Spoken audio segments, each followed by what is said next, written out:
They say that there are only two things guaranteed in life, death and taxes. And you can at least commit tax fraud for a while if you try. But that death thing, so far, has managed to catch up with literally everyone. If it were only as simple as one day being alive and another day being dead, maybe it'd be less stressful and less anxiety-inducing, but no such luck. When you start looking into it, there are so many ways to die, so many contributing factors, and so many unexpected and unpleasant statistics about mortality that it might make you want to just hide indoors for the rest of your life. Number 10. Brazilian butt lifts are the deadliest cosmetic surgery procedure. We accept that some things in life are deadlier than others. Trying to pet a tiger is going to be more dangerous than trying to pet a cat. You're at greater risk from open heart surgery than you are from having a bunion removed. But there are some truly staggering statistics when it comes to one unlikely procedure that you might not be aware of. A Brazilian butt lift is the deadliest plastic surgery procedure going. The procedure, meant to make your butt look rounder, perkier, and fuller by injecting fat from places in your body where it isn't wanted into your butt, has the highest mortality rate of any cosmetic procedure, and it's around 1 in 3,000. The procedure can cost as much as $15,000 to get done. In 2020 alone, over 40,000 butt procedures were done despite the risks. In the UK, surgeons have been advised not to perform the procedure at all, though it's not banned. In a survey, 3% of doctors responded that they'd had a patient die from the procedure. Most deaths can be attributed to pulmonary fat emboli, which is when fat ends up in your pulmonary system. Some occur and are not fatal, but others are not so lucky. Number 9. Munchausen's by proxy mortality rates are about 9 to 10%. Fastidious disorder imposed on another is the current name for the condition better known as Munchausen syndrome by proxy. It's a mental disorder in which a caregiver makes as though the person they are caring for is sick with something that they do not actually have. The condition often seems to be a way for the caregiver to get attention and sympathy, perhaps to be seen as brave or strong for trying to help someone else overcome their illness, when in fact they are the cause of that illness. This may be as simple as gaslighting the alleged patient, especially if they are a child, by convincing them that they're sick, but often may also go as far as the caregiver harming the victim in some way by medicating or even poisoning them to make them fit the symptoms. Because the entire syndrome is based around a fake illness, it seems like the victim may not be in that much danger, but the opposite is true. The would-be caregivers often go to great lengths to make the victim fit their false narrative, to the extent that the mortality rate for the condition is around 9%. Number 8. Catch and release fishing mortality is about 18%, but up to 40%. It's not just human mortality rates that can be depressing. Our unfortunate fish friends in rivers, lakes, and streams around the country that we thought were benefiting from catch and release practices are not doing nearly as well as you'd think. The idea behind catch and release fishing seems noble enough. You catch a fish, you take it off the hook, and you let it go again so that you get the enjoyment of fishing and the fish gets to live another day. Unfortunately, the mortality rate for the fish is between 18 and 40% according to various studies. A number of factors contribute to what may cause the fish to die even after it's released, with the location of the hook when the fish is caught being the greatest contributing factor, but it's safe to say that they're not all going to swim off and tell the story to a friend. Number 7. Pro wrestler mortality is far higher than the wider population. If you're a lifelong fan of professional wrestling, then you no doubt have had to watch a number of your favorites from the past die young. It's no secret in the industry that wrestlers die young. Many succumb to addiction or health issues related to past drug use, but there are also a number of accidents or other violent deaths that occur as well. In the end, it's very rare for a pro wrestler to live to a ripe old age. For wrestlers between 45 and 54, their mortality rate is nearly 3 times greater than that of the wider population. When it comes to deaths related to cardiovascular conditions, wrestler deaths occur at a rate 15.1 times greater than the population at large. Cancer deaths among wrestlers are 6.4 times higher, and drug overdose deaths are astronomically higher at 122.7 times higher than the wider population. As has been noted, some of this can perhaps be attributed to the lifestyle of pro wrestlers, especially in the past. In the 80s, many wrestlers were widely known to have admitted to using cocaine, steroids, and other drugs, and because, unlike most sports, wrestling had no off-season, these athletes were pushing their bodies non-stop for years. Number 6. People who read have a 20% lower mortality rate. Good news for those of you who like to curl up with a good book. You're statistically more likely to have extra time to read those books than someone who doesn't. People who read have a 20% lower mortality rate than those who don't. Specifically,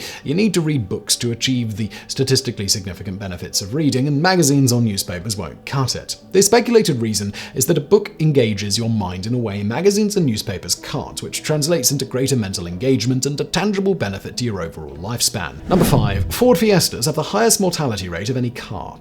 Have you ever heard that that you have to pay higher insurance on red cars because they get stolen more often. It's true that certain types of cars present unique risks for car owners, but if you really want to get into which car is best or worst to be driving, you may want to think seriously about certain vehicles like the Ford Fiesta. In 2017, data showed the Fiesta as the deadliest car on the road, with a death rate of 141 per million registered cars. Compare that to something like a Chevy Corvette at 54 or a Porsche Cayenne with 0. Luxury SUVs actually have the lowest death rates overall, while small cars have been proven to be the least safe. Number 4. Human mortality goes up in areas where trees die. Some things in life are inexorably linked together. If there are no bees, for instance, then flowers would suffer from a lack of pollinators. So what happens when trees start to die? Well, people die too. Research has shown that as the emerald ash borer devastated tree populations, there was a marked increase in diseases in human populations. Cases of heart disease and pneumonia began to rise. Over a 10-year period, 100 million trees died as a result. In the states where the trees died, 15,000 more people died from cardiovascular disease and 6,000 more succumbed to respiratory disease when compared to areas without the tree infections. The data spanned 1,296 different counties and tried to factor in other variables as well. In the end, it became clear that fewer trees equals higher mortality. Number 3. Too much or too intense exercise may increase mortality rates. Surely, if you want to live longer, then part of the key is to maintain a healthy lifestyle, which includes plenty of exercise. Well, yes and no on that one. There's plenty of evidence that living an active lifestyle is good for you, but there's also that everything in moderation saying. The World Health Organization suggests that every week you get 150 to 300 minutes of moderate intensity aerobic activity or 75 to 50 minutes of vigorous intensity. And no, most people don't get that much at all, but there is some limited data now that too much exercise at too great an intensity can start having the opposite effect of that desired. This stems from a study of joggers in which a couple of participants who went extremely vigorous in their exercise routine died.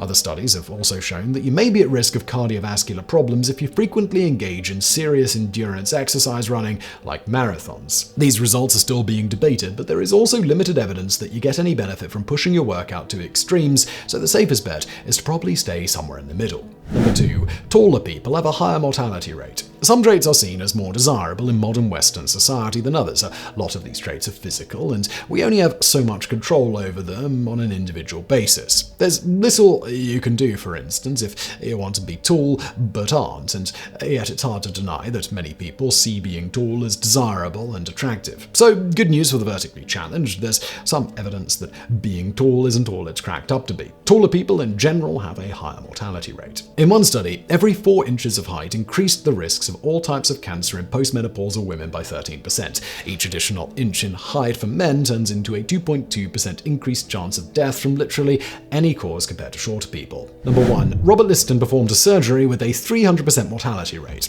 We touched on some of the dangers of surgery earlier, but even among the deadliest of surgeries, the mortality rate is often a number that makes sense, at least mathematically. But there is at least one case when that didn't happen, and a single surgery managed to end with a 300% mortality rate. If you're doing the math right, that means 1 person got surgery and 3 people died as a result. You have to take some gentle liberties with this tale, but it's been documented well enough to hold some water. To start, the procedure was performed by Dr. Robert Liston, a surgeon in the early 1800s before the invention of anesthesia. Liston was apparently known to be fairly competent, but most importantly for the time, he was fast. If surgery had to be done with no anesthesia, then you can imagine why speed would be of the essence. And for this surgery, Liston was to be performing an amputation. He accomplished his intended goal as well, removing a patient's leg in just 2.5 minutes. We know the time because Liston, apparently somewhat arrogant in regards to his skill, asked to be timed. In 2.5 minutes, Liston had condemned 3 people to death. His first victim was an observing doctor who was there to watch the procedure. As Liston was sawing the patient's leg off at the hip, he switched from one cutting implement to another.